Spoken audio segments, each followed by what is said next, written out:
الغربية عن نينوى وعن صلاح الدين وعن الأنبار وعن نازحين.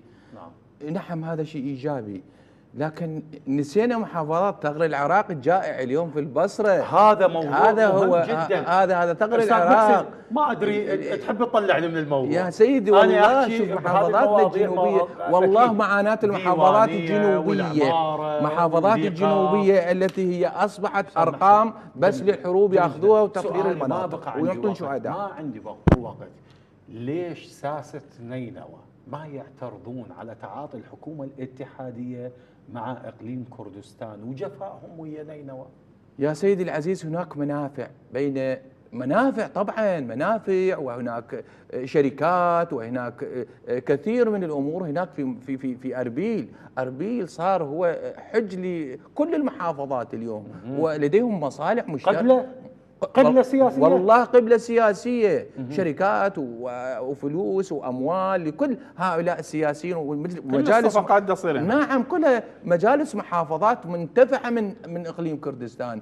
أتعرف اليوم النفط هذا اللي يصدر، هناك نسبة لكل محافظة تحت الخفاء وتحت الكواليس تعطي هذا لساسة محافظة. نعم، هذا إذا يستلم نسبة 1% أو 2%، ليش يتكلم عن نازحين؟ وشو العلاقة بالنازحين؟ هو جاي اليوم يخدم 4 سنوات ومستلم أمواله وتسجل تسجل ببنوك ومصارف خارج العراق. بكلمة أخيرة، النازحين وحال نينوى وما بعد تحقيق الانتصارات والانتصار النهائي على داعش الإرهابي، نعم، هذا بمتبنيات الحكومة الاتحادية الحالية؟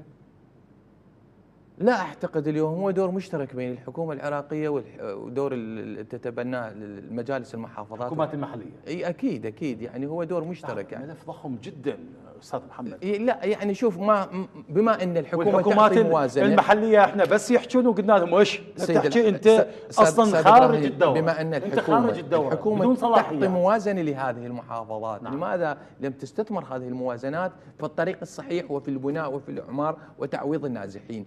نعم هناك معاناه كبيره جدا للنازحين وقلوبنا معهم، وتكلمنا كثيرا في الاعلام وفي نعم الصحافه، وقلنا نعم يجب ان يرجع هؤلاء الى بيوتهم المهدمه ويجب أن يعوضوا. طيب. لكن لمن تنادي؟ لا أحد. ساسة تلك المحافظات تهمهم المناصب ولا يهمهم حال المواطن، كما حدث الاغتتال على منصب محافظ نينوى مثلا. أنا عندي كلام واحد، تفضل. أقول الله بالوطن، الله بهذه المناطق المنكوبة. إذا ملأتم جيوبكم بالأموال فهذه الأموال زائلة.